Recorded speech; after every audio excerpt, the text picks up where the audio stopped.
Hello friends, कैसे हो आप सब। उम्मीद करती हूँ आप सब अपने घर में बहुत खुश होंगे। मैं भी बहुत खुश हूँ। दिल से थैंक यू।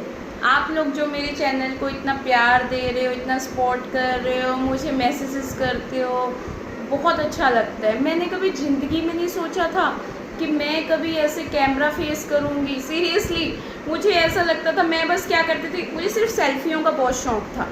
मुझे सेल्फियाँ खींचना बहुत पसंद था स्टार्टिंग से। अदरवाइज़ मैं कभी फ्रंट कैमरा भी नहीं हुई है। तो आज मैं अगर आप लोगों के सामने बैठ के अपनी बातें शेयर कर पा रही हूँ बिकॉज़ ऑफ़ यू, क्योंकि आप लोगों ने मुझे इतना ज़्यादा सराहा, इतना ज़्यादा मेरी वेट लॉस जर्नी को, इतने अच्छे अच्छे कमेंट्स किए, सब कुछ बहुत अच्छा लगा। तो दिल से एक फीलिंग आई कि जो जो चीज़ें करके मैंने अपने वेट लॉस जर्नी को इतना ईजी बना दिया। जो लोगों के माइंड में एक मिथ है कि हमें जिम जाना पड़ेगा, हमें खाना छोड़ना पड़ेगा, हमें नींबू पानी पीना पड़ेगा, शहद पीना पड़ेगा, हमें एसीवी वाटर पीना पड़ेगा, हमें ये करना पड़ेगा, हमें खाना छोड़ना पड़ेगा, हमें बिल्कुल भूखा रहना पड़ेगा, दलिया खिचड़ी पे आना पड़ेगा, वो सब चीज़ें बिल्कुल। और स्पेशली लेडीज़ को ना एक्सरसाइज से बड़ी ज़्यादा वो होता है, मुझे भी होता है। यू कांट इवन बिलीव कि मैंने आज तक एक एक्सरसाइज भी नहीं की है। मैं कभी एक्सरसाइज में कर ही नहीं सकती हूँ। मुझे सबने बोला बिना एक्सरसाइज के तो कुछ होता ही नहीं है, पर मैंने किया है ना। मैंने आज तक कोई एक्सरसाइज नहीं की, मैंने कोई नींबू पानी नहीं पिया, मैंने कोई गर्म पानी नहीं पिया। हाँ, मैं हल्दी वाला पानी ज़रूर पीती हूँ, वो मैं मॉर्निंग में मेरा है। उससे मेरी स्किन जो इतनी फेयर हुई है, हल्दी वाले पानी से ही हुई है। देखो, कई लोग क्या कहते हैं कि हमें घरेलू हल्दी का यूज़ करना चाहिए, ये करना चाहिए, वो करना चाहिए। हम ना ये सब चीज़ें सोचते हैं, लेकिन जो चीज़ें हमें अवेलेबल होती है ना घर पे, हम उसे बहुत जल्दी यूज़ कर लेते हैं। घर पे क्या होता है, खाना बनाने वाली हल्दी होती है, उसे पानी में वो किया आपने, घोला और पी लिया, उसे कर सकते हो। अगर आप ये सोचो कि हम हल्दी की गांठें उबालेंगे फिर उसे पिएंगे, उसमें हम फिर सोचते रह जाते हैं, हम नहीं कर सकते। मुझे बेनिफिट घर वाली हल्दी से ही हुआ है। आप लोग भी करके देखो। अगर आप लोगों को एक दिन उसके कोई रिजल्ट नहीं होते, कोई आपको साइड इफ़ेक्ट फील होता है, तो आप उसे मत कीजिए, क्योंकि हर बॉडी अलग अलग होती है। क्योंकि मुझे नींबू पानी कभी सूट नहीं किया, मुझे कभी हनी सूट नहीं किया, मुझे ग्रीन टी कभी सूट नहीं की है, मुझे एसीवी वाटर कभी सूट नहीं किया, क्योंकि बॉडी अलग अलग होती है। एक्चुअली अगर मैं आपसे बात करूँ तो मैं बीमारियों का घर थी। फ्रेंकली स्पीकिंग, अगर मैं अपनी सारी बीमारियों को आप लोगों को बताने लगूँगी तो मैं बीमारियों का घर थी। थायराइड मुझे था, माइग्रेन मुझे था, सर्वाइकल मुझे था, हाइपरटेंशन मुझे था, पीसीओडी मुझे था। कौन कौन सी बीमारियां बताऊं। सबसे स्पेशली हार्ट पेशेंट हो गई थी। मतलब आप ये चीज़ सोचो कि इस इतनी कम एज में और मुझे हार्ट प्रॉब्लम होने शुरू हो गई। लास्ट ईयर जब मेरा ब्लड सिर्फ 3 ग्राम रह गया था, हाँ जी, मेरा सिर्फ 3 ग्राम ब्लड रह गया था और मुझे 5 यूनिट्स चढ़ी थी।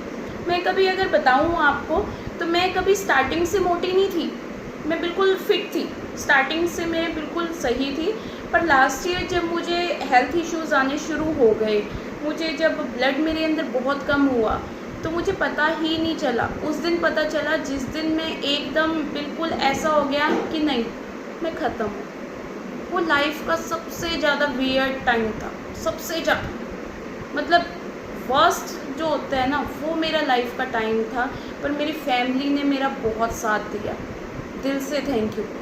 कहते हैं ना, फैमिली होती है तो बड़ी से बड़ी मुसीबत ख़त्म हो जाती है। मेरी फैमिली ने मुझे बहुत प्यार दिया। मेरे भाइयों ने मुझे हॉस्पिटल्स में, मुझे इतना ज़्यादा मेरी केयर हुई, उसकी वजह से मैं आप लोगों के सामने बैठी हूँ। ये तो जिस टाइम मैं ऑक्सीजन पे थी, उस टाइम आप यकीन करोगे, मैंने सोच लिया था कि क्या हो रहा है मेरे साथ, कि मैंने तो लाइफ में कुछ देखा ही नहीं है।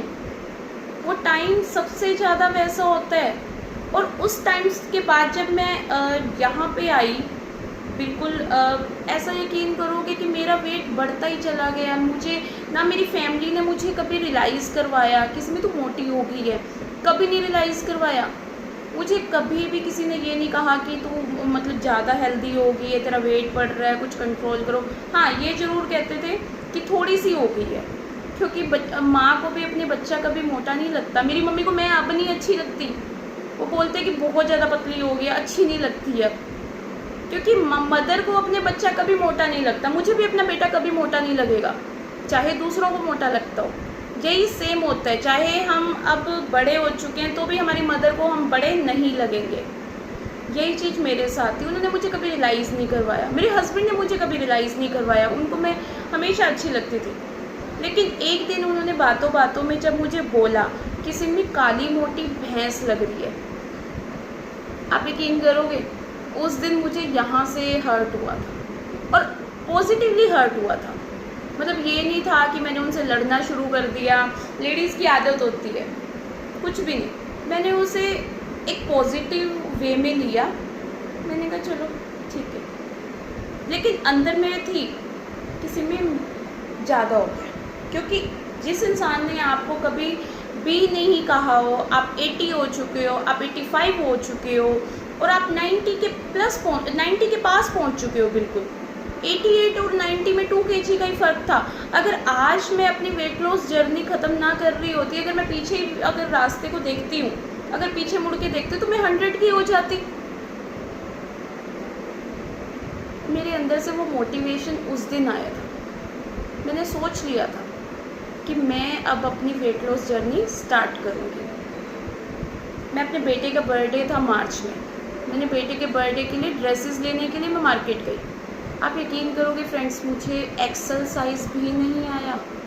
जो लड़की मीडियम साइज़ डालती थी उसे एक्सेल साइज़ के लिए भी अगर सेल्समैन मना कर दे कि मैम आप ट्राई मत करना कि आपको नहीं आएगा, बुरा लगता है। तो छोटी छोटी बातें थी जिसने मेरी वेट लॉस जर्नी स्टार्ट की।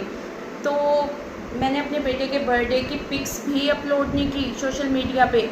अदरवाइज़ मदर्स होती हैं, अपने बच्चे के बर्थडे पार्टी की जो पिक्स होती हैं एकदम, क्योंकि मैं इतनी ज़्यादा मोटी लग रही थी उन पिक्स के अंदर, मैंने कहा क्या शो करूँ, कहेंगे तू तो पूरी मोटी भैंस हो चुकी है। मैंने नहीं अपलोड की, पर मैंने उस दिन ठान लिया था कि इस बर्थडे से नेक्स्ट बर्थडे मेरे हस्बैंड का बर्थडे आएगा तो मैं अपने आप को तब तक बिल्कुल फिट कर लूँगी। और मैंने कर लिया, बर्थडे से पहले ही अपने आप को मैंने फिट कर लिया। बहुत अच्छा लगता है जब आप एक मोटिवेशन अपने अंदर लेके चलते हो ना। जिस दिन आपके अंदर ये जुनून नहीं आएगा ना, तब तक आप कुछ भी नहीं कर सकते। चाहे आप एसीवी वाटर पी लो, चाहे आप हनी लेमन पी लो, चाहे आप इंटरमिटेंट फास्टिंग कर लो, चाहे आप खाना छोड़ दो, चाहे आप जिम कर लो, चाहे आप वॉक कर लो, कुछ भी नहीं होगा जब तक आपके अंदर वो जुनून नहीं आएगा। मेरे अंदर वो जुनून आ चुका था, और उस जुनून की वजह से ही मैंने अपना वेट लॉस इतनी ईज़िली कर लिया। ईज़िली ही कहूँगी, ज़्यादा कुछ नहीं किया, बस अपनी नींद कम की। जो 9-10 बजे उठना शुरू कर दिया था लॉकडाउन के टाइम में, जो इतना ज़्यादा लेज़ी हो चुके थे, उसको थोड़ा सा चेंज किया। 4 बजे मेरे पैरों में शूज़ हो जाते थे, और 4 बजे अगर मैं वॉक के लिए बिल्कुल रेडी होती थी, इट डज़ंट मीन कि मैं 4 बजे उठती थी, मैं 3:45 उठती थी। फ्रेश हुई, उसके बाद मुझे ये था नहीं, मुझे वॉक करनी है। और अपना एक डिस्टेंस मैं कवर कैसे करती थी, जैसे यहाँ से मैं लेती थी कि इतने किलोमीटर मुझे जाना है। ये आप लोग भी करना, आप अपने घर के आगे वॉक मत करना, या कोई पार्क में वॉक मत करना। मैं आपको अपना बता रही हूँ एक्सपीरियंस। अगर आप कहीं पे जाते हो ना, जाते हुए बड़ा फ्रेश फील होगा, आप जा रहे हो, आपकी मजबूरी होगी कि आप वापस आओगे घर पे। यही मेरे साथ होता था। अगर मैं कुछ किलोमीटर चली जाती थी तो मुझे आना ही होता था, मेरे स्टेप्स हो जाते थे। अब सब मुझे कहते मैम आप 40,000 स्टेप्स कैसे कर लेते थे, हमसे तो 10,000 भी नहीं होते थे। ऐसे ही होते थे। अगर मैं 6-7,000 जा रही थी तो 6-7,000 वापस भी तो आ रही थी। और आप यकीन करोगे, हफ्ता दिक्कत आती है, नीज़ में प्रॉब्लम होएगी, पैर दर्द होएंगे, लेकिन जो उसके बाद आपको आदत पड़ जाती है ना वॉक करने की, मिरेकल होता है। मेरी वेट लॉस जर्नी में वॉक ने मेरा बहुत ज़्यादा साथ दिया। मुझे हर कोई बोलता था कि वॉक से कुछ नहीं होता। आज वही लोग हैं जो वॉक से अपना वेट कम कर रहे हैं। लोग आपको क्रिटिसाइज करेंगे, ये मत करो, एक्सरसाइज करो, जिम जाओ, ये करो, वो करो, कुछ नहीं होगा। फ्रेंड्स, लाइट चली गई है, सो सॉरी फॉर दैट। करोगे बहुत कुछ होगा। Have a nice day.